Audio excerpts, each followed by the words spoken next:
the FCC to be distributing funding to one company or one sector of the industry to the exclusion of all others.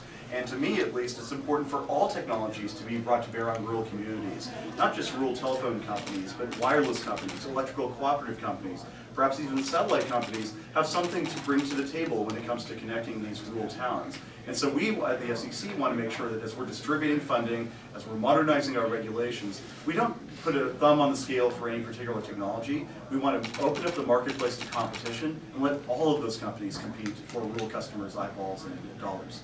Can you speak to some of the criticism on net neutrality received from California, New York, and where are we going to go from here in terms of, because there's lawsuits, states are choosing their own rules, so. Sure, I think all of us favor a free and open internet. The question is what regulatory framework is best calibrated to preserve that free and open internet and to promote more infrastructure investment. We had light touch regulation from 1996 until 2015 through a historic agreement that was reached between President Clinton at the time and a Republican Congress that a free market for the internet was the best way to go. We didn't want to heavily regulate the internet as if it were a slow-moving electrical utility or water company or the like. And the results speak for themselves. We have the internet economy that is the envy of the world precisely because the United States uniquely chose the free market. That is the basic framework that we've returned to, and I think over the last 4 months since our decision has been made, the internet still works, investments are being made, things are proceeding at pace, and so I'm confident that as the lawsuits work their way through the court system, ultimately the end result is going to be better, faster, cheaper internet access for American consumers, which after all is what they're really concerned about. Are you concerned about issues with Facebook and speak to some of those concerns, breaches of privacy? What is the FCC doing to make sure that our information is not compromised?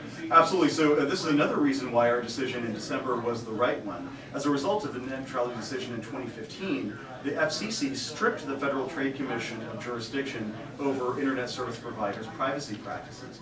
By reversing that decision, we now return jurisdiction over privacy to the Federal Trade Commission, and now they have the ability to establish consistent privacy protection across the entire internet economy, whether it's an internet service provider or a content company like Facebook or Google or whatnot.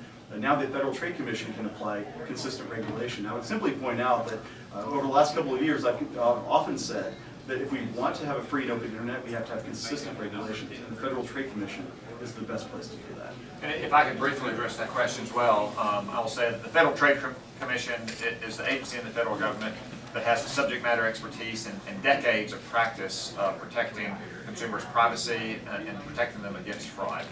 As for the role that companies like Facebook or Twitter might have played in the 2016 election, as a member of the Senate Intelligence Committee, we're continuing to conduct our investigation. Some of those hearings have been public, most of them have been private, but we will be making those findings public eventually to the greatest extent that classification laws allow, in the hopes that nothing like that happens again.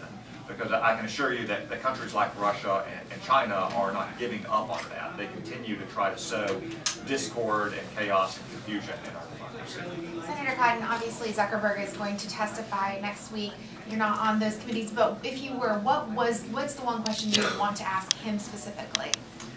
I think a lot of users of Facebook maybe didn't fully appreciate what they were agreeing to when they clicked on those terms and conditions that so many of us click on anytime we log into a new website or buy a new device. And I think maybe better transparency and a little elevating exactly what Facebook was doing with its users' data would have been in everyone's interest, both in the users of Facebook and Facebook as a company as well, and in our democracy too.